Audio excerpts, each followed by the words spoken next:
मेरे प्यारे बच्चों, मैं तुम्हारे लिए खाना लेने जा रही हूँ। जब तक मैं वापस न आऊँ, तुम में से कोई भी घोंसले से बाहर नहीं निकलेगा। जी माँ, आप बेफिक्र रहें।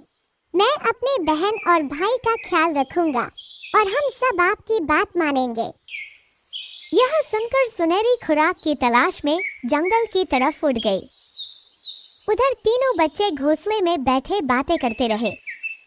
वक्त गुजरता गया, लेकिन सुनहरी वापस न आई। उधर खुराक ढूंढते ढूंढते सुनहरी जंगल में काफी दूर निकल गई। अरे, मैं तो बहुत दूर आ गई हूँ। कहीं मेरे बच्चे डर न गए हों। मुझे फौरन वापस जाना चाहिए।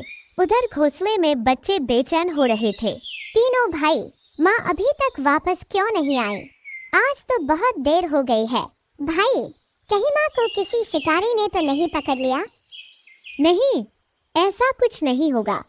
तुम दोनों फिक्र मत करो। मैं अभी माँ को ढूंढ कर लाता हूँ। लेकिन वादा करो, तुम दोनों घोंसले से बाहर नहीं निकलोगे। जी भाई, हम कहीं नहीं जाएंगे। यह कहकर तीनों अपनी माँ की तलाश में उड़ गया। काफी देर उड़ने के बाद वह एक बहती हुई नदी के किनारे पहुंचा। माँ तो अक्सर यहाँ आती है, मगर आज यहाँ भी नहीं है। आखिर वह कहाँ चली गई होंगी? मुसलसल उड़ते उड़ते तीनों बहुत थक चुका था। उसे जोर की प्यास लगी। वह नदी के लेकिन अचानक उसका पांव फिसल गया। तीनों तेज बहते पानी में बहने लगा। वह जितना खुद को बचाने की कोशिश करता, पानी उसे उतना ही दूर ले जाता। उसी वक्त करीब एक दरख्त की शाख पर चिड़िया जीजू बैठी हुई थी। उसने घबरा कर कहा, अरे, यह नन्हा परिंदा तो डूब जाएगा। अगर मैंने अभी मदद न की तो बहुत देर हो जाएगी। जीजू ने एक लम्हा भी जाया न किया। वह बिजली की रफ्तार से नीचे आई, पूरी ताकत से अपने पंजों में तीनों को पकड़ा और बड़ी मुश्किल से उसे पानी से बाहर निकाल लिया। तीनों बुरी तरह कांप रहा था। बेटे, तुम अकेले यहाँ क्यों आए हो? तुम्हारी माँ कहाँ है? इसी दौरान सुनहरी भी घोंसले वापस पहुँच गई। अरे, तीनों कहाँ है? माँ, वह आपको ढूंढने गया है। क्या?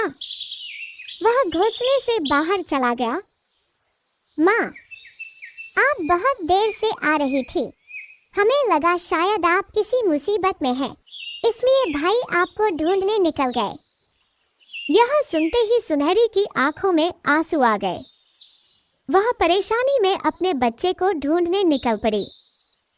काफी देर तलाश करने के बाद उसने देखा कि तीनों एक चिड़िया के साथ बैठा हुआ है। सुनहरी तेजी से उड़कर उसके पास पहुंची। मेरे बच्चे, तुम ठीक तो हो?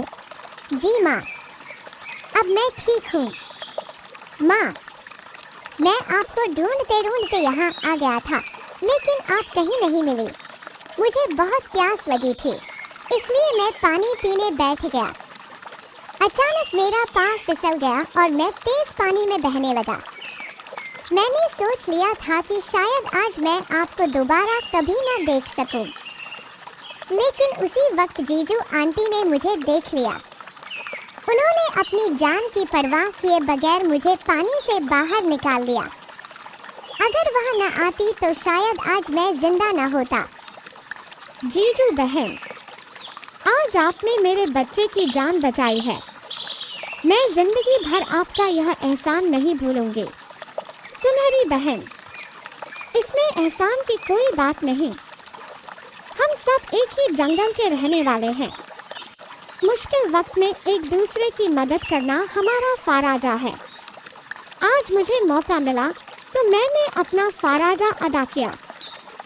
सुनहरी ने मोहब्बत से जीजू का शुक्रिया अदा किया और अपने बच्चों को साथ लेकर खुशी खुशी घोंसले की तरफ वापस उड़ गए। तो दोस्तों, इस कहानी से हमें यह सबक मिलता है कि हमें हमेशा मुश्किल वक्त में एक दूसरे का साथ देना चाहिए और कभी भी दूसरों के लिए बुरा नहीं सोचना चाहिए। और अगर आपको यह कहानी पसंद आई हो तो वीडियो को लाइक करें चैनल को सब्सक्राइब करें और बेल आइकन को जरूर दबाएं ताकि ऐसी और भी खूबसूरत और मज़ेदार कहानियाँ आपको वक्त पर मिलती रहें।